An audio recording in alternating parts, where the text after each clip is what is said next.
Est-ce que vos films sont bien compris en Europe? Non mais mettons-nous bien ça dans la tête. Moi, l'Europe n'est pas mon centre. L'Europe est une périphérie de l'Afrique.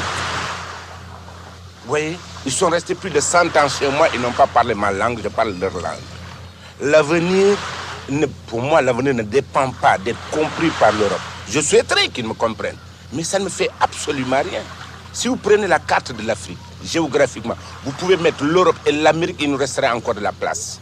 Pourquoi voulez-vous que ce tropisme, vous savez, le tropisme, pourquoi voulez-vous que je sois comme le tournesol qui tourne autour du soleil? Je suis moi-même le soleil.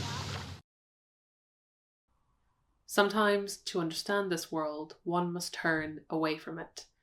That is how the first poem of The New Carthaginians by Nick Makoha, Prologue, opens, and it acts as a thesis for the rest of the collection. Makoha turns away from the known world, from the expected workings of temporality, from recorded, often biased, history, from Eurocentric mythology, to a world of his own making. The positioning of Prologue in the work, coming before the title, copyright, or contents pages, positions these typically paratextual features as part of the work, harking immediately to the source of inspiration for this book, the art of Jean-Michel Basquiat.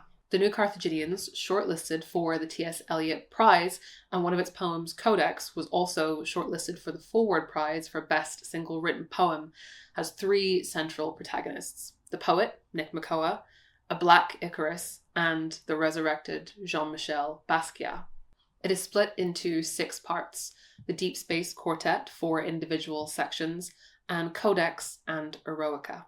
We know immediately from this and from the references to Basquiat that we are couched in ekphrasis and in Basquiat's technique of the exploded collage, a term coined by the critic Diego Cortez.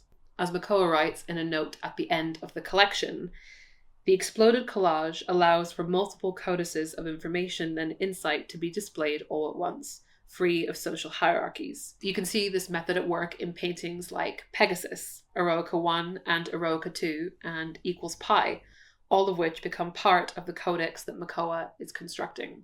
At the heart of this collection, or perhaps rather its blood, the O negative pumping through every page, giving it life, is the Entebbe hijacking of June 1976, during the dictatorship of Idi Amin, the event which forced Makoha to leave Uganda as a young child. Makoha arrived in England with 4 languages, all of which, bar English, were made redundant by the move. But he found a new language in poetry, and in many ways this collection feels like its dictionary.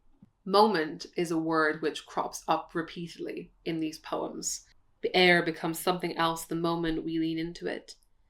At that moment of release, his back wishes he was a feathered thing. In Prologue, Makoha tells us directly, the truth amidst the unattended moment. I am here to look at the unattended moment. This way, even as we are cast back into 1976, into liminal temporal moments, shown potential visions of the future, everything remains in the moment, time turned into a palimpsest. At the same time as centering blackness, Makoha reclaims. He reclaims the black body from death, reclaims the black artist from a simplified legacy. He reclaims Entebbe, reclaims Uganda, he reclaims Carthage, which was taken by Rome. One of my favourite moments where many of the features and symbols of Makoha's codex are cast together less like an exploded collage and more like a multi-temporal landscape painting is in the poem Icarus Talks to the Poet on Rodeo Drive about leaving. In just 12 lines we have Basquiat, Icarus, Da Vinci, by whose notebooks and codexes Makoha was heavily inspired. We have Milton, Ovid, references I think even to Plato, to Makoha's own exile, a feature of what he terms the metic experience. A metic must negotiate the nuances of their story that consist of points of departure, return, and initiation. Being a metic means being a plural being rather than a singular one, just as this collection has more than one protagonist, more than one point of view, more than one story to tell. Yet it ends with a note of endurance. Only Basquiat saw me at the edge of the world, and did not turn away when the sky was a window as it has always been, a reference to the painting Icarus Esso, where his lithographed name has been immortalized. I do wonder whether the emotional impact of reading the New Carthaginians would have been even greater had the organization of the collection been slightly different. The Codex and Eroica sequences, or parts, are really the key to parsing the images, experiences, and language of this collection, in the same way that holding up a mirror is the key to Da Vinci's handwriting in his notebooks, but they come at the end rather than at the beginning. In a sense, this feels earned. There is often a troubling expectation for writers of colour to make their lives legible or visible to the white gaze.